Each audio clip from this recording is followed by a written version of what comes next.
there's not one presidential candidate that has or any comprehension of artificial intelligence and the role it's going to play in our military, our world wars, in education, or the economy, literally over the next 4 or 5 years. They can't even fix their smartphone and troubleshoot it. They have no clue about cybersecurity, and they have no clue about artificial intelligence, and that should be the main discussion and conversation in this presidential race. And really talking about artificial intelligence is changing everything. Everything. The way I realized that I'm able to write code, I write plugins. I used to pay hundreds of dollars to people in India and different places, and I can do it now just by. How do you believe there is a threat to humanity? So what do you think of AI? I called for a cybersecurity, which is where it started for me. Data security was what I did in the corporate world a lot, and then going into technology and hardware, software as a service.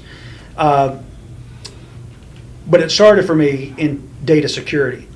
And so I wanted a cybersecurity committee and panel to have established baselines for the United States, because the Veterans Administration, several others, government is the biggest, most vulnerable network. And they were the ones having the biggest data breaches, not the corporations. I mean, they were having, Bank of America, others were having data breaches, but it was our military, the veterans. I mean, don't you think our nation state enemies would like to know who was over there fighting against them, and then they could target? Well, they did. They got our data. They got of the veterans. And so we had started with cybersecurity. That goes into, and then artificial intelligence. The difference between artificial intelligence and the internet kind of took off, and then we tried to layer cybersecurity on top of it, which it never works because of the nature of it. The cybersecurity has to be the foundation. So that's whenever we started doing artificial intelligence, we can't make the same mistake with AI, AGI, artificial general intelligence, which we're trying to get to with quantum computing and so forth, until you have the baseline of cybersecurity.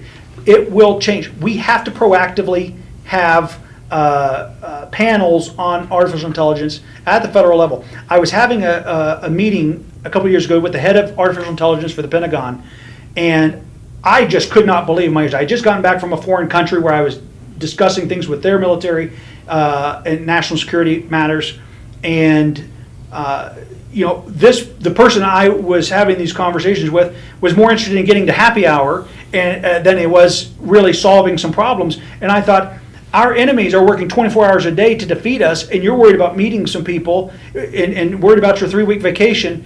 You don't understand the world we are living in right now.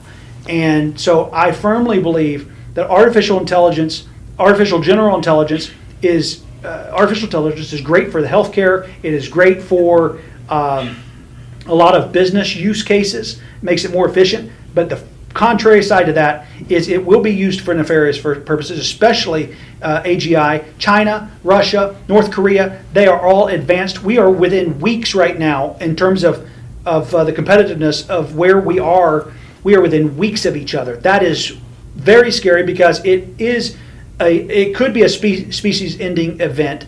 However, it will not be, because of we're already told of kind of what the end looks like, and that's not it. But it will be it can be disastrous. But we should keep it. The Chat GPT, and we should use it for now. We should. Oh, of course. I mean, look, some people are saying, people are using it for serve as their own attorney. They're getting great legal advice on how to do things, and how. So it's helping in a lot of ways. But that's the proper uses of artificial intelligence. There's great ways to use the internet. There's bad ways of using the internet. All technology is going to have that yin yang to it, and the opposites. But I go back to artificial general intelligence is something that we will not be able to contain at some point. That's why Putin said in 2017, he said, and he's right. We should have had American leaders saying it first. But whoever is the first to reach AGI will rule the world. If you did nothing else but focus on artificial general intelligence, because here's the thing. If you're Russia and I'm America, and we lob a bomb over to you, it's going to be a smart missile, and you've got AGI. when it gets a certain space, it's hacking in and already redirecting it, sending it back to its point of origin.